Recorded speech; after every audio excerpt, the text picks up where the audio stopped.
textos lá todos em espanhol, e eu ouvindo assim, e eu fui me lembrando de tudo aquilo que nós pregávamos aqui na igreja.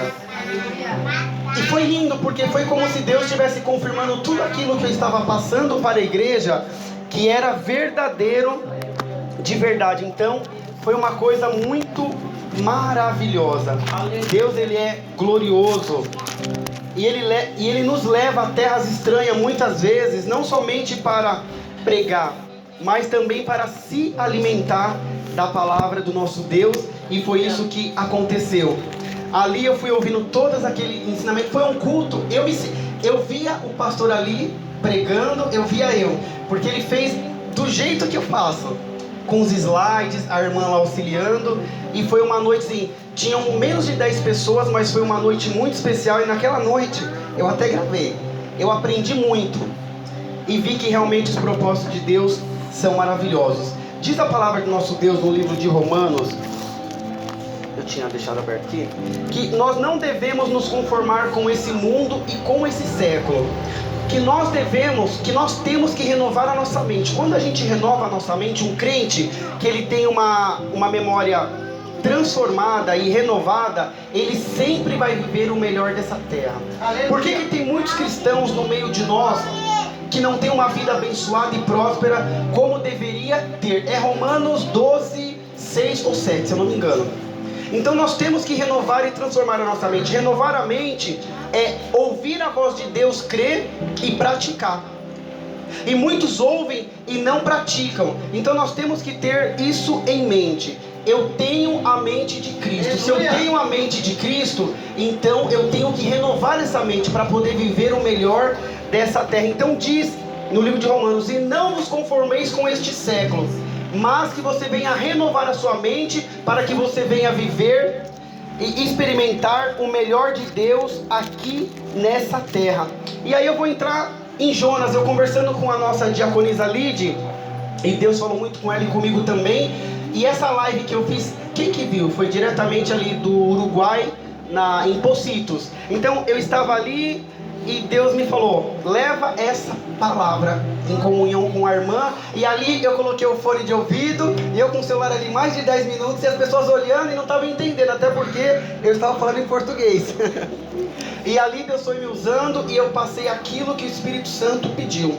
E o livro de Jonas 1:3 diz: e Jonas se levantou para fugir de diante da face do Senhor para Tarsis. E descendo a Jope, achou que um navio ia para Tarsis. Pagou, pois, a sua passagem e desceu para dentro dele, para ir com eles para Tarsis, de diante da face de Deus. Jonas aqui, ele não tinha uma mente renovada e transformada como Abraão, Isaac e Jacó. Ele estava com uma mente limitada, porque ele havia recebido uma incumbência, uma ordem de Deus, e ele quis fugir.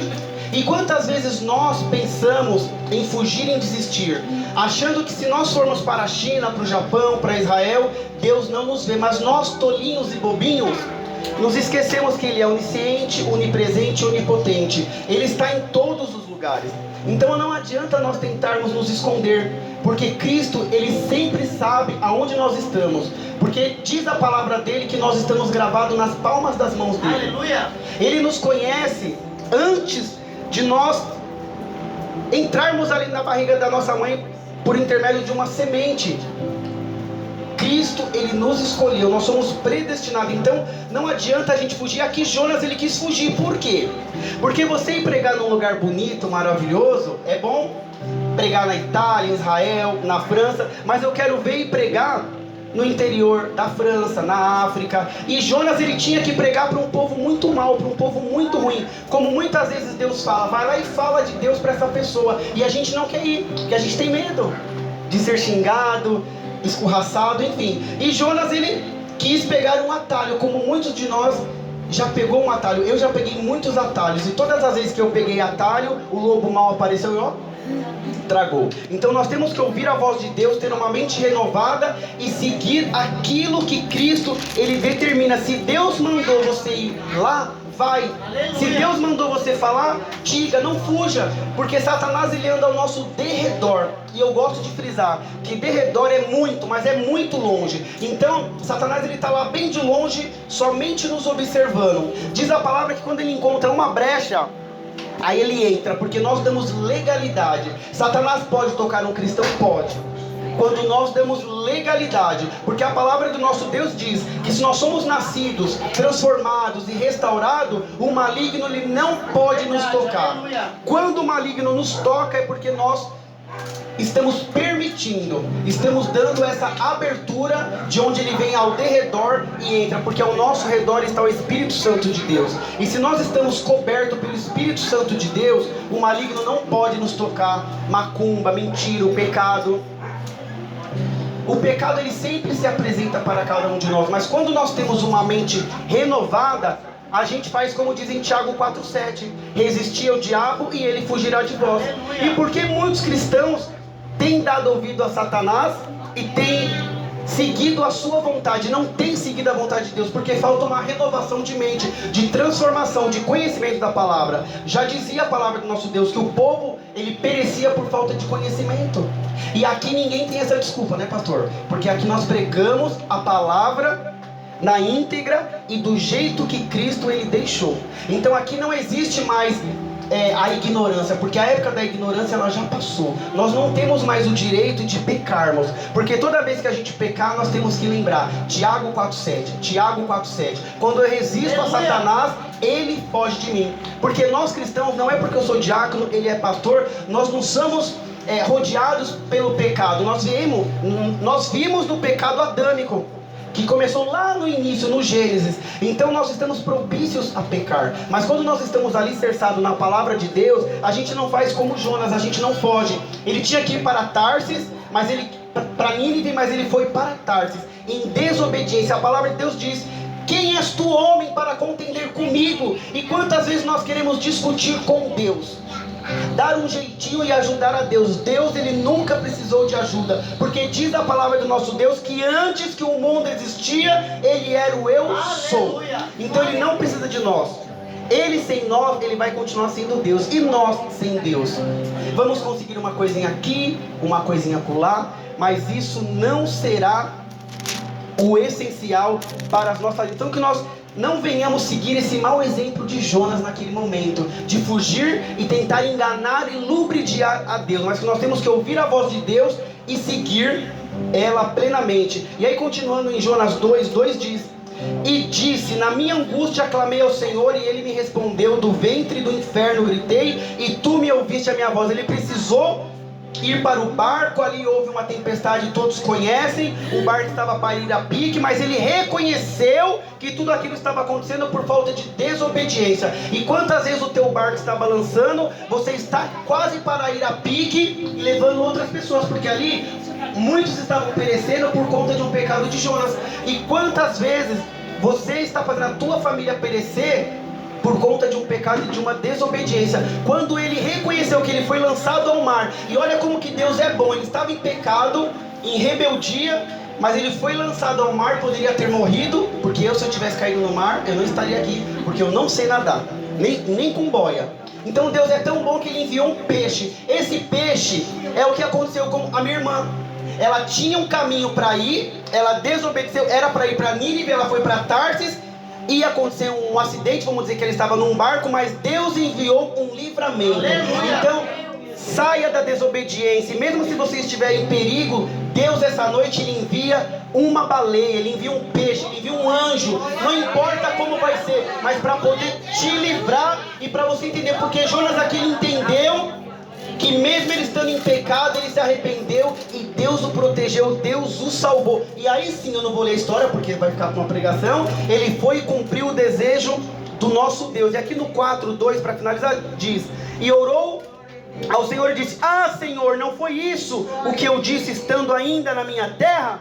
Por isso me preveni fugindo para Tarsis, pois sabia que Deus é piedoso e misericordioso, longânimo e grande em benignidade, e que te arrependes do mal. Ele se arrependeu, errou, se arrependeu e olhou para frente. Jonas aqui eu vejo ele renovando a mente, sendo transformado e cumprindo a vontade de Deus.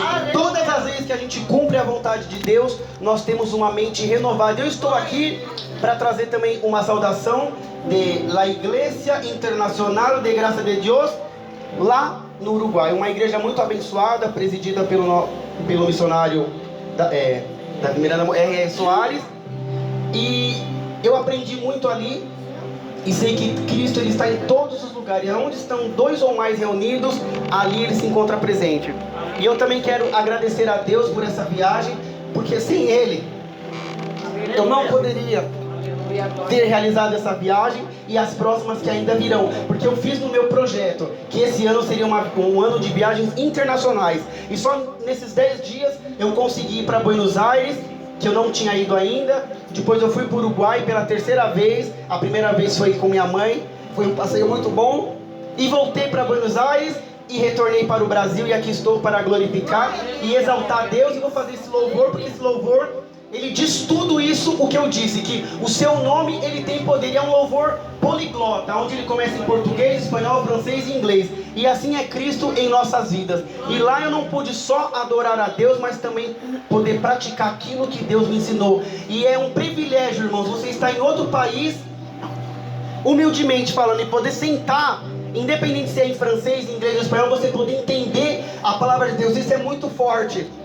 Só tenho que agradecer, pode soltar. Aleluia, glória a Deus. Aleluia, glória a Deus.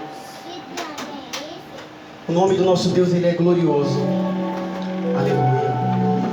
Que você possa se derramar na presença do teu Deus e faça uma oração, e todos os teus sonhos serão realizados. Agrada-te do Senhor e Ele realizará os desejos do teu coração. Seu nome é maravilhoso. Oh, teu nome é maravilhoso. Teu nome é... A igreja pode cantar. Conselheiro, Deus forte, Pai da eternidade, Príncipe da paz, Deus forte, Pai da eternidade, Príncipe da paz. Aleluia! Su nombre es maravilloso. Su nombre es consejero, Dios fuerte, Padre de eternidad, Príncipe de paz, Dios fuerte, Padre de eternidad, Príncipe de paz. Aleluia! Glória a Deus! Your name is holy, holy. Aleluia! Your glorious name. Oh, aleluia! Glory forever.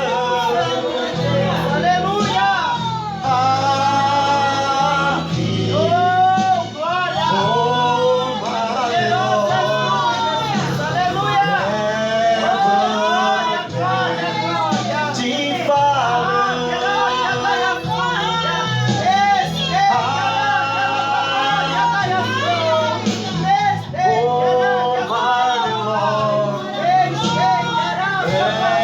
Oh, Senhor Deus é glorioso. Vamos para a França agora. Le merveilleux Seigneur. Ton nom est lieu de majesté,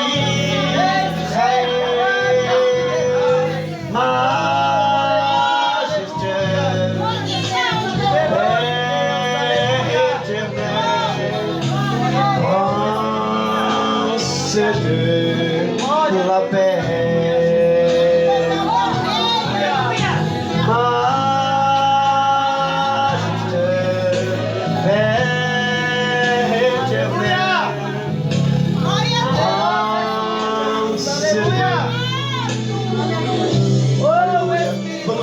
cantando junto comigo.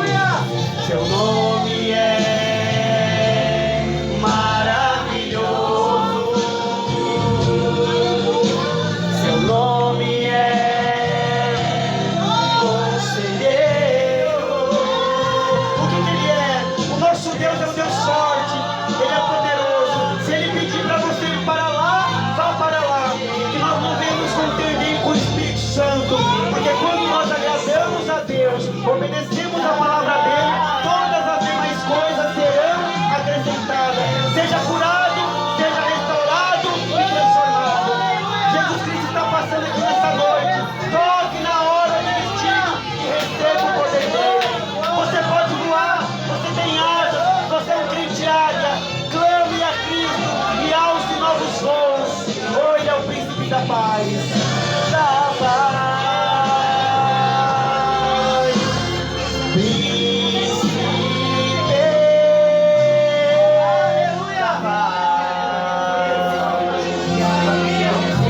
Aleluia, ele é o príncipe da paz.